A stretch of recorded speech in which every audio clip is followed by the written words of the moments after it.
Saudara, yang dibutuhkan sekarang ini sekolah yang bukan hanya memenuhi pikiran siswa dengan ilmu pengetahuan, sains, dan nilai-nilai akademis. Tetapi sekolah yang mempersiapkan siswa-siswinya menjadi manusia Allah, man of God, yang suatu hari kalau mereka menjadi insinyur, dokter, pengacara, pendidik, pengusaha, dan lain sebagainya, menjadi orang-orang yang melayani Tuhan, melebarkan kerajaan Allah di bidangnya. Dibutuhkan sekolah yang mempersiapkan siswa-siswinya menjadi manusia yang bisa dipercayai Tuhan untuk melanjutkan karya Kristus di dunia ini sebelum dunia ini berakhir. Ekumene Christian High School menjawab.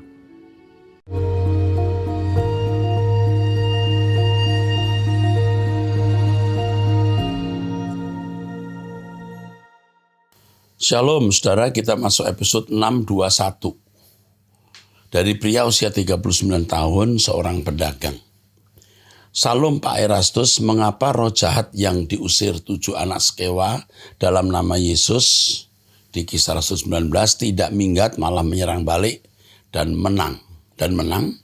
Namun ketika 70 murid Yesus yang melakukannya di banyak tempat juga dengan dalam nama Yesus yang sama, Lukas 10, kok semua setan-setan takluk? Apakah hanya orang-orang khusus saja yang punya kuasa? Bagaimana dengan di zaman modern, apakah semua orang Kristen punya kuasa mengusir roh jahat atau hanya orang-orang terpilih saja? Saya bingung sebab bukanlah nama Yesus semestinya menjadi nama yang mengatasi segala nama dan bikin semua makhluk di langit dan di bumi bertekuk lutut, terlepas dari siapapun yang menggunakannya. Tidak terlepas siapa yang menggunakannya. Kalau nama Yesus bisa digunakan sembarang orang, itu terjadi penyalahgunaan. Jadi Yesus tidak berwibawa atau tidak berkuasa. Anak-anak sekewa menggunakan nama Yesus dengan sikap hidup, sikap hati yang salah. Dan jelas setan tidak keluar ya. Dulu pernah ada seorang pendeta yang memang memiliki karunia mengusir roh jahat. Tetapi suatu hari, saudara, pendeta ini hidupnya tidak beres. Padahal sudah sering mengadakan pelepasan. Hidupnya tidak beres. Kenapa saya tahu tidak beres? Karena ada seorang yang datang kepada saya dan menunjukkan bukti-bukti ketidakberesan pria ini. Ya. Ketidakberesan pria ini ya. Ya saya percaya tidak percaya. Tetapi ternyata benar. Suatu kali dia khotbah di sebuah tempat. Lalu kuasa gelap, ada roh jahat masuk dalam diri jemaat yang dia layani. Dari orang-orang yang hadir itu ada yang kemasukan kuasa gelap. Dia usir-usir roh jahat itu tidak keluar. Jadi kebaktian itu ada 2 atau 3 kali. Beliau kebaktian pertama, saya berikutnya. Ketika saya datang untuk khotbah di jam berikutnya, setan itu belum keluar. Dan pendeta itu sampai pergi. Saya menyimpannya dalam hati sampai sekarang. Ternyata hidup yang tidak bersih membuat setan tidak mau keluar. Saya sendiri mengalami hal itu. Jadi ketika pelepasan 1, 2, 3 saya lepaskan dengan mudah. Saya timbul kesombongan. Wah hebat ya. Akhirnya yang ketiga saya usir. Tidak keluar-keluar. Yang keberapa gitu. Saya lupa. Tidak keluar-keluar. Saya seperti dipermalukan. Nah ini peristiwa juga terjadi. Ada lagi peristiwa, ini benar terjadi. Seorang pendeta yang mengusir roh jahat. Roh jahatnya malah membaca hidupnya. kamu pendeta yang mata duitan, kamu hanya membatkan orang kaya, kamu tidak menghormati orang tuamu, dan lain-lain. Mengerikan, saudara. Jadi hidup kita harus bersih untuk menjadi pengusir roh jahat. Semua orang Kristen bisa mengusir roh jahat, asal hidupnya bersih dan benar. Dan beberapa kisah lain yang tidak perlu saya ceritakan. Intinya, pengusir setan harus hidupnya bersih. Oke. Kalau hidupnya tidak bersih, orang juga takut. Ngeri. Kalau hidup saya tidak bersih, mengusir setan juga ragu-ragu, takut. Tentu dengan usia 65 tahun banyak pengalaman yang saya alami. Waktu hidup saya kurang bersih, ngusir setan ada takutnya. Tapi setelah kita hidup bersih, tidak ada takut sama sekali. Oke, berikutnya. Salum, tolong bantu doa dan advis untuk anak laki sulung umur 43 tahun belum nikah mandiri. Gimana kerja mau bisnis mentok belum ada terbuka jalannya. Orang tua dan anak setiap pagi sudah doa berkat dan doa malam Tuhan belum jawab. Ini yang ini orang tua ya, orang tuanya ya. Bapak doa saja untuk anak ini. Ya, hanya doa saja. Minta hikmat Tuhan bagaimana menasihati anak seperti ini. Kalau sungguh-sungguh Tuhan tidak akan permalukan Bapak. Ya, pasti Tuhan akan menjawab. Tidak ada doa yang tidak dijawab oleh Allah. Oke, ada anak usia 9 tahun. 3 SD. Salam Pak Era, saya mau bertanya. Pada cerita air bah Bahtera Nuh, Tuhan menyuruh Nuh membawa hewan-hewan ke dalam Bahtera Nuh. Jika Tuhan menyuruh Nuh memasukkan hewan-hewan ke dalam Bahtera Nuh, maka bagaimana Nuh akan memasukkan ikan-ikan ke dalam bahteranya? Ikan-ikan jenisnya banyak, Pak. Oh begini, ini Kaleb Hutapea. Kamu hebat sayang, nanti satu hari kamu jadi hamba Tuhan ya. Hamba Tuhan tidak harus jadi pendeta, tapi melayani Tuhan ya. Ikan-ikan tidak perlu dimasukkan ke dalam bahtera. Ikan bisa hidup di air sayang. Dan tidak semua air itu bergelombang besar bukan? Ikan-ikan kecil pasti ada di daerah atau di wilayah air yang tidak bergelombang besar. Kalau ikan-ikan besar ada di gelombang besar. Jadi ikan-ikan masih bisa hidup. Oke? Makanya sekarang kita masih bisa punya mujair, nila, tongkol ya. Dan banyak ikan-ikan lainnya masih bisa makan ikan di rica-rica. Belum salmon ya. Oke. Amin. Wanita karir usia 57 tahun menikah tidak ada anak, Sidoarjo. Salam Pendeta Erastus yang saya hormati dan banggakan. Saya ini sudah ikut doa pagi sejak pertama kali doa pagi diadakan. Bahkan saya mungkin hanya 1 atau 2 kali seingat saya nggak ikut.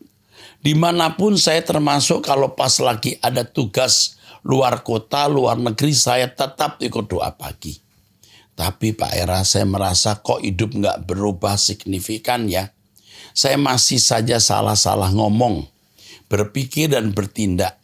Saya merasa susah sekali kok saya nggak bisa sekudus Bapak dan kawan-kawan dan yang lain. Kadang saya merasa putus asa juga, malu juga sama Tuhan. Kok saya bebal banget. Ibu tahu nggak, ibu itu sudah sembuh 50%. Kalau punya kejujuran seperti ini, ibu sembuh 50%. Yang 50 ibu usahakan. Nah, salah satu saran saya adalah belajar bisu. Bisu. Jangan bicara yang tidak perlu kepada pembantu, kepada suami, kepada siapa saja. Latihannya di situ. Nanti pada waktu bertemu teman mulai jaga. Jaga. Jangan bicara sembarangan. Itu yang pertama. Yang kedua, ibu punya doa pribadi. Jam doa pribadi selain doa pagi bersama saya. Waktu doa pribadi banyak hal yang ibu akan terima. Yang ketiga, ibu jangan terikat uang. Jangan terikat harta. Kalau ibu masih terikat uang atau harta, itu membuat ibu seringkali terkendala, terhambat untuk bertumbuh dalam kesucian. Ya, oke. Pertanyaan kedua, suami saya, dia juga setia ke doa pagi karena saya selalu bangunkan. Tapi selama doa dia suka ketiduran dan kalau saya tegur dia marah. Dia bilang lagi merenung. Kalau saya lagi ada kegiatan di luar kota, dia pasti nggak ikut doa pagi karena nggak ada yang bangunkan. Suami saya 2 tahun lebih tua dari saya, dia sudah pensiun, tapi secara iman dia mesti harus banyak dituntun. Saya pernah berpikir kenapa suami saya kalau doa selalu ketiduran. Berarti saya harus lebih sungguh-sungguh supaya bisa mempengaruhinya. Betul Bu, betul. Saya juga sudah bilang sama suami, saya sudah bilang sama suami, jangan nonton yang nggak membangun iman. Dia suka nonton film-film drama, katanya buat hiburan. Nah ini, tua-tua masih suka nonton film drama. Ini pikiran terdistrak, membuat tidak rohani. Nonton YouTube Pak Eras, dia nggak pernah, kecuali saya buka channel Truth ID, dia kadang-kadang ikut dengar. Saya betul-betul khawatir akan suami saya. Jangan-jangan dia nanti nggak masuk langit baru, bumi baru. Termasuk saya mengkhawatirkan diri saya sendiri. Kalau ibu rasanya masuk langit baru, bumi baru. Ya, ibu menurut teropongan saya masuk. Ya, tapi soal posisi mungkin ibu belum tinggi kalau ibu tidak sungguh-sungguh mengakhiri sisa umur ibu dengan sungguh-sungguh ya. Nasihat saya untuk ibu jangan galak ya. Ibu jangan galak. Ibu harus lemah lembut kepada suami karena itu yang menyembuhkan suami ibu. Ibu ini pria kesepian ya. Dia perlu perhatian. Dia masih BTT butuh tati tayang. Tapi ibu agak galak sama dia. Jadi dia kadang-kadang tidak merasakan kemesraan dari ibu. Ibu mesralah sedikit, tambah mesra maksud saya. Lalu ajak suami, senangkan suami dengan hal-hal yang suami senang. Makan, jalan, begitu. Jangan hanya mendorong doa pagi, ibu bangunkan dia. Dia sebenarnya malas, tapi ada sedikit takut sama ibu dan tidak mau ribut. Maka dia bangun. Karena dia tidak konsentrasi, tidak tekad, tidak karep, tidak niat, maka ketiduran. Kalau orang punya tekad, itu nggak akan ketiduran. Kasihan suami ibu. Ya tidak punya anak. Suami ibu ini bisa masuk, dia usia 59 ya. Dia bisa masuk puber ketiga. Makanya dia senang lihat film-film wanita-wanita yang bening wajahnya ya. Sementara ibu sudah tidak bening. Udah usia 57. Nah mestinya suami yang dijamah Tuhan melihat suami yang tidak bening seperti gadis usia 25 tahun penuh belas kasihan. Iya mestinya. Tapi kalau suami tidak takut Tuhan, dia tidak peduli. Nah sekarang nasihat saya ibu lebih sabar, lebih lemah lembut, lebih perhatian. Jangan hanya mendorong suami untuk berdoa, dengarkan khotbah di Truth ID, tapi juga senangkan dengan makanan yang dia sukai, ajak jalan, supaya suami bisa ya mengerti bahwa ibu sayang dia. Ibu bukan seperti guru atau mentor yang sedang membimbing dia, tapi istri yang mendampingi dia. Selamat berjuang Bu, ibu pasti masuk LP3 ya. Tinggal suami biar ikut keseret. Tuhan memberkati. Wanita usia 35 tahun, salam Pak Pendeta. Saya menikah dengan suami sudah mau 16 tahun perkawinan kami. Wah, 16 tahun berarti nikahnya umur 19 nih. Oh, iya. Saya lebih muda 15 tahun. Wow. Saya mau bertanya Pak, suami saya saat aku mengalami gangguan mental, kecemasan, panik berlebihan, dia tidak memperhatikan dan tidak mendukung saya. Dia menuntut saya untuk terima kalau dia tidak pulang rumah, nggak usah dipusingkan, nggak boleh lihat HP-nya. Telepon ke dia, jawaban ketus. Tuhan berikan anak ke kami wanita, walaupun bukan dari rahim saya, tapi saya sayang anak itu. Saya memilih bertahan, aku terus berdoa ke Tuhan. Tapi sekarang aku mati rasa ke suami. Jadi kebalikan, dia mau pulang nggak apa-apa, dia nggak apapun terserah. Aku lebih pentingkan kesehatan mental dan fisik saya. Gimana ya Pak? Saya mau kembalikan rasa cinta itu. Soalnya aku jujur kayak sandiwara, formalitas, tinggal serumah, dan aku nggak bisa bohongi hati ini. Saat ini suami juga bekerja, tidak dalam kebenaran, melenceng, dan nggak ada pekerjaan tetap. Tidak ada pekerjaan tetap, tanggung jawab nafkah, dan nggak juga. Bahkan untuk hubungan, maaf, suami, istri, dia nggak pernah. Karena aku gendut dan bau. Padahal aku ngurus diri lah ya. Menurut Bapak aku harus gimana? Komunikasi juga nggak mau dan nggak biasa dianya. Padahal aku ingin cerita sharing dengan mental. Aku berobat ke psikiater, uang dari orang tua aku. Sampai sekarang udah 3 tahun aku berobat, dia nggak pernah kasih uang. Menurut Bapak gimana? Aku terus doa ke Tuhan setiap disakiti. Aku sampai titik mati rasa sama suami. Umur suami sekarang pasti berapa ya dia? Ibu ini 35 tahun, beda usia 15 tahun ya. Jadi suami umur 50, sudah menikah umur 16. Suamimu sakit. Dan sekaligus saya tidak yakin moralnya baik. Sering tidak pulang ke rumah, tidak mau berhubungan badan. Ini sesuatu yang memberikan isyarat sangat buruk. Nasihat saya kepada kamu dengar ya kalau kamu percaya saya sebagai pembina rohani, kamu ikuti nasihat saya. 1, kamu cari Tuhan sungguh-sungguh. Ikut doa pagi, dengarkan khotbah. Jangan nonton-nonton yang tidak perlu. Usahakan punya pekerjaan untuk bisa mandiri, tidak bergantung kepada suami atau orang tua. Ya. Berikutnya ini mutlak. Jangan gendut. Kamu harus makan diatur, jaga makan diatur ya. Lalu kamu juga olahraga. Biasanya orang yang stres, depresi, cenderung makan banyak, lalu tidak ngurusin badan. Ya, jangan begitu, tolong deh. Badan kamu harus kamu kurusin supaya kamu cantik. Usiamu masih 35 tahun, masih muda. Ini mutlak sekali loh, jangan kamu anggap ringan. Mengurangi berat badan. Mungkin berat badan kamu harus kamu kurangi minimal 15 kilo. Minimal. Bisa 20-25 jadi kamu proporsional. Baru cantikmu merekah. Sehat badanmu. Waktu kamu olahraga, mengurangi berat badan, kamu mendapatkan terapi olahraga. Kamu tidak akan stres. Kamu akan terhibur. Apalagi kalau kamu olahraga dengan senang ya. Pada pagi hari atau malam hari. Atau kalau di rumah ada untuk alat treadmill, depannya ada TV, kamu mendengarkan khotbah atau tontonan yang pantas, itu kamu akan menyembuhkan dirimu. Yang bisa menyembuhkan dirimu adalah dirimu sendiri. Kalau kamu masih sakit seperti ini, anak kesayanganmu yang perempuan itu akan ikut sakit.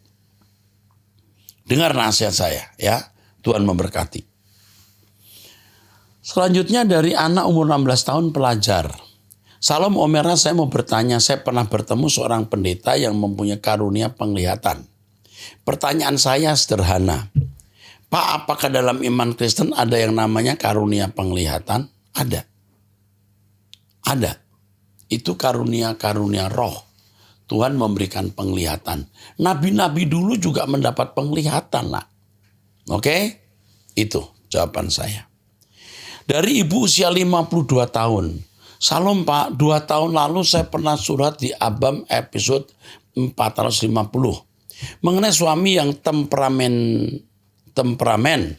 Masalah kecil dibesar-besarkan, berujung KDRT pada saya. Dan anak-anak saya pun diusir dari rumah. Waktu itu Pak Eras menasihati saya supaya anak-anak tinggal terpisah dan tetap diam melayani suami. Cepat atau lambat suami saya akan diajar Tuhan kalau tidak bertobat. 2 tahun berlalu saya ikuti semua nasihat Pak Eras dan suami saya tidak bertobat. Apa yang disebutkan Pak Eras benar-benar terbukti. Suami saya ditegur Tuhan, dia terkena kanker usus stadium 3. Wow, kalau kanker usus berat ya. Saya ingat nasihat Pak Eras, tetap melayani suami dengan baik, karena suami saya lakukan melayani suami untuk Tuhan. Akhirnya saya bawa suami ke rumah sakit yang terbaik untuk operasi. Jauh-jauh hari saya sudah belikan asuransi swasta untuk suami. Jadi saya sudah tidak pusing lagi masalah biaya rumah sakit, semua di cover asuransi. Yang jadi masalah, sudah ditegur Tuhan, suami masih tidak berubah. Bahkan terbaring di rumah sakit aja masih mau mukul saya di depan cicinya. Wow. Pulang dari rumah sakit minta diambilin minum. Minumnya kotor dikit karena dari termos yang habis penghabisan, saya langsung diomel-omelin, dikatain manusia terjorok di sedunia. Kasih dia minum air kotor dan macam-macam. Doakan saya ya Pak, semoga saya bisa selalu diam dan kuat bertahan. Terima kasih Pak, sudah mau dengar curhatan saya. Ibu sudah lulus, suami sudah mendapatkan kartu kuning. Kalau kartu kuning berikut, berat suamimu. Ini kanker usus stadium 3. Nanti kalau muncul kartu kuning 1, jangan-jangan kartu merah langsung. Ini bahaya. Saya tidak berharap ada kartu merah. Tuhan kartu kuningnya banyak. Tapi setiap kali ada kartu kuning itu ada disiplin. Dan suatu kali bukan tidak mungkin ada kartu merah juga. Jadi ibu tunggu, sabar. Saya tidak minta ibu doakan supaya ada kartu kuning baru. Tapi ibu tenang saja. Ibu lulus. Ibu lewat masalah ini dewasa rohani. Tetap ikut doa pagi, doa pribadi, ikuti turut ID. Dan dorong suami untuk ikut berdoa dan mendengarkan khotbah saya supaya dia bertobat. Ibu akan lihat kemuliaan Allah dinyatakan lagi. Maju Bu, ibu bersama dengan Tuhan, kami juga bersama dengan ibu. Tuhan berkati. Dari pria usia 30 tahun, Salam Pak Eras, saya ingin bertanya, apakah nanti di surga akal pikiran kita akan sama seperti kita hidup di bumi? Saya jawab dulu ya. Ya, sama. Tapi jauh lebih sempurna. Terus adakah kesenjangan sosial nanti di surga? Antara anggota keluarga kerajaan dan anggota masyarakat? Ya, tentu upah masing-masing orang beda. Dan apakah ada potensi sifat iri hati muncul? Tidak akan. Kalau orang masih punya sifat iri hati, dia tidak akan masuk surga. Tuhan tahu, Tuhan cerdas, Tuhan maha kuasa. Udah, itu jawaban saya. Maju terus. Dari pria usia 37 tahun sudah menikah, PNS, anak 2. Saya sudah menikah sama istri sudah 2 tahun. Oh, baru 2 tahun. Saya sudah menikah sama istri sudah 2 tahun. Kondisi saya selama menikah sering cekcok dan jarang berhubungan intim. Dan juga gaji saya kasih ke istri. Saya minta uang untuk pegangan, jawabannya nggak enak dan kasar. Dan istri tidak cocok dengan orang tua. Saya waktu tinggal sama orang tua, saya selalu dibilang di bawah ketiak istri. Saya bela istri, saya dibilang orang tua, suami takut istri. Setiap saya sampaikan nasihat istri, saya tidak didengar. Dan tidak bisa terucap dari bibir saya dan selalu menjelekkan kedua orang tua saya. Ketika saya ingin menasihati istri saya, tapi tidak terucap dari bibir saya. Jadi apakah saya kena guna-guna dari keluarganya Pak? Saya cukup sabar dan lelah. Tapi sampai kapankah ini berlalu? Saya ingin istri saya itu bicaranya tidak terlalu kasar dan menjelekkan saya dan orang tua saya. Mohon saya didoakan, dinasehati, dan saya WA pakai nomor ibu saya. Wow, istrimu ini pasti luar biasa ya. Luar biasa kasar, dan kamu terintimidasi. Tapi sudah terlanjur punya anak, berat kamu. Tetapi kabar baiknya, kondisi ini akan membuat kamu dekat dengan Tuhan. Dan kamu tidak menyesal suatu hari pulang ke surga dengan memiliki istri yang sakit berat ini. Kamu menjadi super sabar, super mengerti, super menerima orang lain. teruskan perjuanganmu, ya.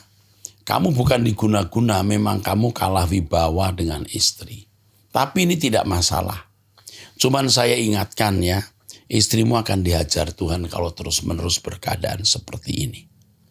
Kamu jangan cerai, kamu sabar saja, kamu mencari Tuhan, ikut saya dalam doa pagi, miliki doa pribadi, ikuti Truth ID, sabar. Dan ini akan mengkondisi kamu menjadi lebih sempurna daripada orang yang punya istri baik-baik. Demi anak-anak, bertahanlah terus. Kalau ada apa-apa, sampaikan lagi pertanyaan berikut ke kami. Tuhan memberkati. Kami bersama dengan Anda, ya. Ini kami bersama dengan Anda. Oke. Dari wanita usia 36 tahun, single mom, satu anak cewek 5 tahun belum menikah, Citayam rumahnya. Single mom, tapi belum menikah, punya satu anak cewek 5 tahun. Salam Pak Eras, orang tua sudah berpisah, kedua orang tua temperamen. Suka marah, ngomong kotor, saya 2 bersaudara, yang pertama kakak cewek dan saya. Kita karakternya sama persis seperti orang tua. Saya memiliki masa lalu yang begitu suram. Setelah orang tua berpisah, awal dari kenakalan saya. Tapi 3 tahun terakhir saya bertobat, sudah kenal Yesus, dan sekarang sedang diproses dan terus mau belajar kebenaran. 1 tahun terakhir, tahu Bapak Eras lewat YouTube. Sebelumnya saya udah baptis selam dan doa pelepasan dari gereja saya. Saya senang ikuti ABAM. Kadang Selasa, Jumat, atau Minggu datang ke Arta Gading ikutin ibadah. Saya berusaha terus agar Bapak doakan saya dan anak saya. Tapi susah ya Pak, gagal terus. Udah tanya-tanya ke pekerja supaya kita bisa didoain Bapak. Saya putus asa. Udah tanya-tanya ke pekerja supaya kita bisa didoain Bapak. Saya putus asa. Saya potong dulu ya, nanti staf saya menghubungi Anda. Siap ya, hari ini juga akan dihubungi. Kapan kamu bisa saya doakan pribadi. Pak, saya orangnya mudah marah, sensitif banget. Tapi setiap saya habis marah, saya jadi sedih, nangis. Saya bilang sama Tuhan, kalau saya nggak berubah, masih begini-begini aja, buat apa saya hidup di dunia ini? Karena saya rindu berubah, bisa memiliki sifat yang lemah lembut, biar damai dan pasti lebih bahagia. Saya juga sering marahin anak, bahkan memukulnya. Tapi habis itu saya sedih, nangis, dan minta maaf sama Tuhan. Anak saya pun mengikuti sifat saya, Pak. Saya suka ketakutan akan masa depan, Pak, karena sifat buruk ini. Tolong saya, Pak. Mental jiwa saya sakit, apa yang harus saya lakukan? Saya bekerja sebagai talent TV komersial, tapi job sepi. Talent TV komersial, tapi job sepi. Tuhan kasih rezeki tiap bulan 1-2 kali, tapi berusaha bersyukur anak ditanggung papanya, pas cukup untuk biaya makan dan sekolah. Saya nggak bisa menabung Pak, tolong bimbing saya. Oke, nanti pasti akan dibimbing oleh seorang konselor. Apalagi Anda datang ke GSKI Kelapa Gading, Anda adalah jemaat kami dan kami akan perhatikan serius. Pasti dihubungi oleh orang saya, supaya Anda didampingi. Anda tidak sendiri, Anda masih punya orang tuamu namanya Erastus Sabdono. Tenang saja, kita akan bersama sampai langit baru, bumi baru. Oke, kuat Cayo, kuat, haleluya. Ibu rumah tangga usia 53 tahun di Batam menikah, 2 anak laki-laki, kerja dan kuliah. Salam Pak Pendeta, saya dan suami sekarang kerja di Batam karena di tempat tinggal kami sudah tidak ada kerjaan lagi. Nah, saya punya anak-anak laki-laki, yang pertama sudah kerja, yang kecil masih kuliah. Puji Tuhan anak kami yang pertama bisa bantu adiknya kuliah. Yang jadi masalah Pak, anak kami waktu itu dekat dengan seorang wanita. Dia anak Tuhan juga, tapi tidak berapa lama hubungan putus. Karena sepertinya dia keberatan anak saya bantu adiknya. Wow, saya merasa berdosa Pak. Kesannya karena bantu adiknya hubungan mereka putus. Harusnya kan kami sebagai orang tua yang biayai anak yang kedua. Tapi karena ekonomi, jadi terpaksa anak saya yang bantu adiknya. Yang jadi pertanyaan, dosakah kami sebagai orang tua, Pak?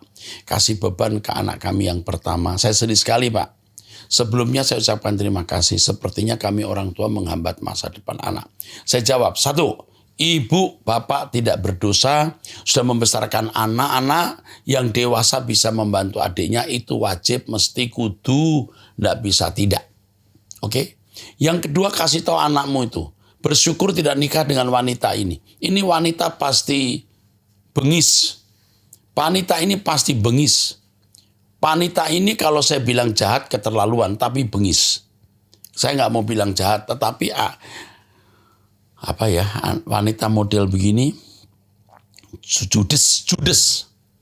Ini pasti wanita judes. Kawin dengan wanita ini, anakmu bisa tidak panjang umur. Kasih tahu kata Pak Eras, bagus tidak nikah dengan wanita ini. Loh, abang membantu adik, mestinya punya pacar begini, nikah. Ini pria baik. Loh, kok malah putus? Dasar itu perempuan, ya. Memang perempuan tidak baik. Biarpun dia orang Kristen, tidak semua orang Kristen baik. Tidak jarang orang Kristen lebih buruk dari orang yang beragama lain, bahkan lebih buruk dari orang tidak beragama. Sampaikan, jangan nikah dengan wanita ini. Amin. Teruskan, dari seorang di Malang. Ini pria. Salam Pak Eras, mohon untuk buku-buku Pak Eras juga dicetak dalam bahasa Inggris, supaya saya juga terbiasa membaca dalam bahasa Inggris. Sudah. Sebagian sudah. Nanti Anda akan diberi. Oke, dihubungi. Dihubungi. Kan. Pria usia 31 tahun. Wira swasta di Cirebon. Salam Pak Eras, saat ini saya tidak ke gereja. Karena sebelumnya saya pernah kecewa dengan gereja-gereja yang terdahulu. Dari 3 gereja sebelumnya saya sudah dibaptis di 3 gereja tersebut. Waduh, 3 gereja, 3-3-nya membaptis. Apakah saya berdosa dibaptis lebih dari 1 kali, Pak? Ya tidak, kalau motifmu benar, tapi sebaiknya tidak lagi. Dan semoga saya diizinkan beribadah di gereja GSKI Cirebon. Baik, nanti kamu akan saya beri alamat GSKI Cirebon. Oke? Di sana ada Pak Himawan namanya. Ya. Sampai jumpa, Tuhan memberkati di episode yang akan datang.